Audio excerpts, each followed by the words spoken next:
समता, सामाजिक न्याय आणि शिक्षणाचा दीप प्रज्वलित करणारे लोककल्याणकारी राजर्षी छत्रपती शाहू महाराज यांच्या 152व्या जयंतीनिमित्त एम.जी. शाह विद्यामंदिर व ज्युनियर कॉलेज बाहुबली येथे प्रेरणादायी आणि उत्साहपूर्ण कार्यक्रमाचे आयोजन करण्यात आलं।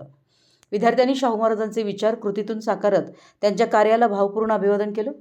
कार्यक्रमाच्या अध्यक्षस्थानी प्रशालेचे मुख्याध्यापक गोमटेश बेडगे होते।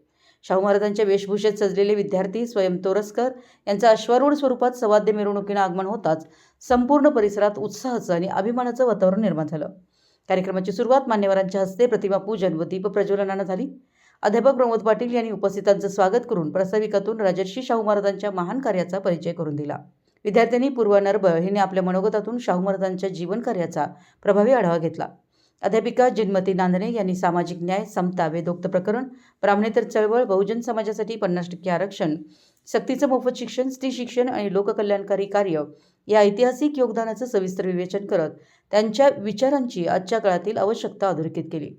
यानंतर शाहू महाराजांच्या वेशभूषेतील विद्यार्थी स्वयं तोरसकर यानं मी शाहू महाराज बोलतोय या विषयावर केलेलं प्रभावी मनोगत उपस्थितांच्या मनाला स्पर्शून गेलं। त्यांच्या सादरीकरणातून शाहू महाराजांचे विचार जणू प्रत्यक्ष विद्यार्थ्यांशी संवाद साधत असल्याचा अनुभव सर्वांना आला। प्रमुख मार्गदर्शनात प्रशालेचे पर्यवेक्षक नेमिनाथ बाळीकाई यांनी विद्यार्थ्यांनी राष्ट्रपुरुषांचे विचार, आदर्श आणि सद्गुण आपल्या जीवनात आत्मसात करून त्यानुसार आचरण करावं असं आवाहन केलं। शिक्षण, सामाजिक न्याय, शेती, जलसिंचन आणि लोककल्याणासाठी शाहू महाराजांनी केलेलं कार्य आजही प्रत्येक पिढीसाठी प्रेरणादायी असल्याचं त्यांनी नमूद केलं। यावेळी उपमुख्याध्यापक अनिल हिंगलजे, तांत्रिक विभाग प्रमुख रवींद्र देसाई, व्यवसाय विभाग प्रमुख अरुण चौगुले, पालक प्रतिनिधी संतोष भोकरे व ऋतुराज तोरसकर यांच्यासह शिक्षक, शिक्षकेतर कर्मचारी आणि विद्यार्थी-विद्यार्थ्यांनी मोठ्या संख्येनं उपस्थित होते। कार्यक्रमाचं सूत्रसंचालन रुपाली गोटुरी यांनी केलं तर आभार श्रीपाल तामगावे यांनी मानले। राजर्षी शाहू महाराजांच्या विचारांचा जागर घडवणारा हा कार्यक्रम विद्यार्थ्यांच्या मनात सामाजिक समतेची, शिक्षणाची आणि मानवतेची प्रेरणा रुजवून गेला। शेतीच्या पाण्यासाठी धरणे बांधली, रेल्वे कोल्हापूरमध्ये सुव्यवस्थित सुरू केली। या कार्याचा आदर व्हावा। धन्यवाद। जय हिंद, जय महाराष्ट्र। वेदोक्त पुराण म्हणण्यास सुरुवात केली। वेदोक्त पुराण म्हणत असताना, वेदोक्त मंत्र म्हणताना त्याऐवजी त्या पुराणोक्त मंत्र म्हटले।